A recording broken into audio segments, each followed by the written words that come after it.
Hello, everyone. I am going to talk about something that we think is very, very important when it comes to reaching new perspectives, and that is the perspective of life is not supposed to be the way we think it's supposed to be. This is not easy to grasp, and rightfully so in the beginning if you've been living your whole entire life with irrational beliefs. When you look at society as a whole, there's lots of irrational beliefs, and our OCD. We're all supposed to be in love, Disney fairy tales. We're supposed to be successful if we do the things correct deemed by society. These musts and supposed to are irrational in the teachings of cognitive behavioral therapy by Dr. Albert Ellis. I am not a mental health counselor. I am a chiropractor, so I have to state that. But in order to reach these perspectives, this is where disputing can come in and we start to break things down. So let me just tell a little bit about my life. I had a very fortunate life. I grew up very financially secure through my father, who was a partner in a big law firm.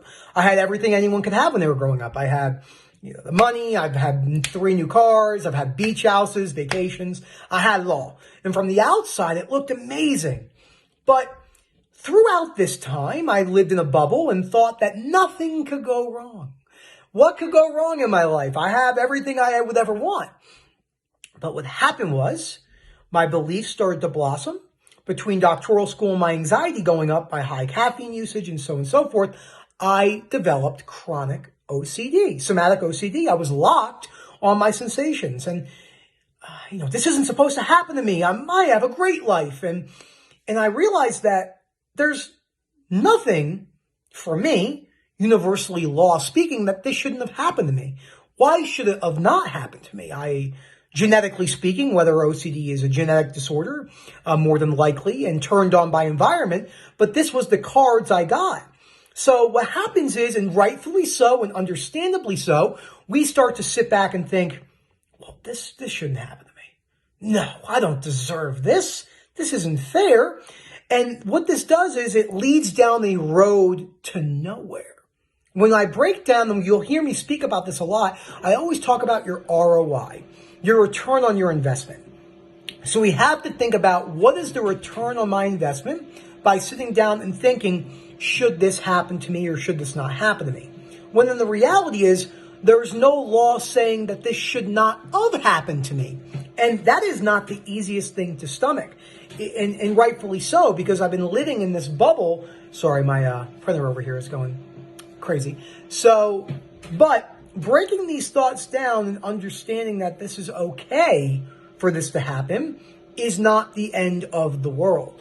And it's the catastrophizing that we have based on the ideas of fairness and deservingness that lead us down this road of continual suffering. And you just stay in this loop. And what happens are, I'm going to unplug this real quick. Hold on one second. Ha! Unplugged.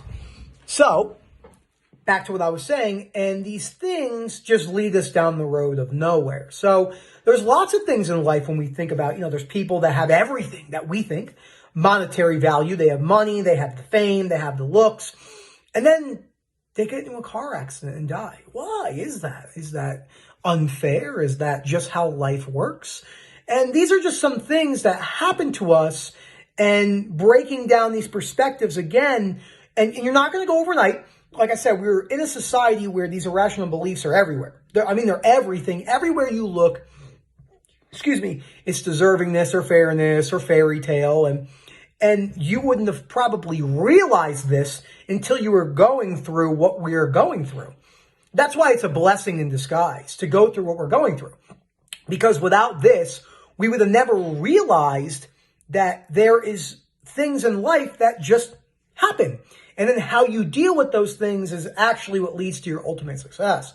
But when you sit down and wallow in misery over yourself, that never leads down anywhere. It seems like it might, especially when you're really suffering.